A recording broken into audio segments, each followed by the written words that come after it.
বন্ধুগণ, বর্তমান সময় দেখা যাক দেখি যে কোনো ব্যক্তি দুনিয়াতুন যেগুলি এক শ্রেণী মানুষ অনেক কুশি যেগু কুশি হয় দেন ভাবে কি তালি মারে হতাগান হইদি যে শ্রেণী মানুষ কুশি তালি মারে সেই শ্রেণী মানুষের তো একখানা খারাপ লাগিল কিছু গরিবের মতন নাই মাঝে মাঝে একখানা সত্য হতা হই।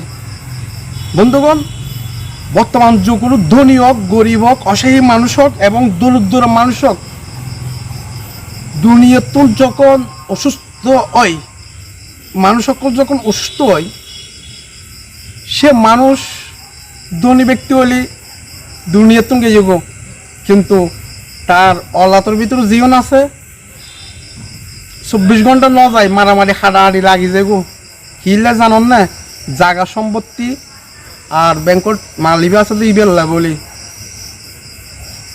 আশা করি এই ধরনের ইতিহাস প্রতিদিন ওনারা অনলাইনত দেখতে লাগবেন। সো ধনী ব্যক্তি অকল ওনারা যারা আসন ওনারা একবার সিন্ধুগুড়ি চাইন মৃত্যুর পর কী হইব এখনও সময় আছে।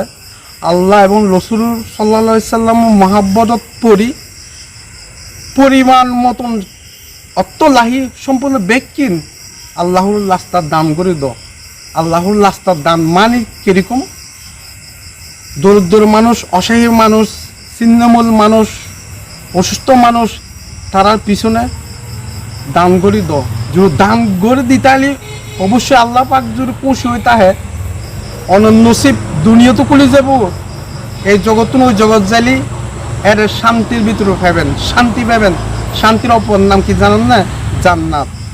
সো আর কিছু ব্যক্তি দেখি যারা দরিদ্র অসুস্থ মানুষ যারা আছে তারা অসুস্থ খবর উনিলি ইতরও এঙ্গর তালি মারে খুশি হয় তখন সে দরিদ্র অসুস্থ মানুষের কিছু অলাভ কিনলে খুশি হয় তার না এবার তো ব্যাংকত মালিবে নাই এবং টিয়া পয়সাও নাই এবার তো কি আছে জানেন না এখন এ দূর একটুরও মাত্র কি আছে জাগাই হ্যাভেল লাই এত খুশি ভিতরে খুশি যজ্ঞ কিন্তু উদ্দিদি সে অসুস্থ লগিল হত তেল মাকে আপ্যায়ন করে একখানা সাহায্য করে একখানা সহযোগিতা করে আবার বালা নাস্তা খাবাই বুঝতে আর এই হতা কিন্তু বুঝতে ব্রেন লাগব আমি মনে করি দিই কিন্তু যে হতাগি নাই হয়ে যায় আসলে একদম চিরন্ত সত্য হইতাই আর হতাগিন ওই যার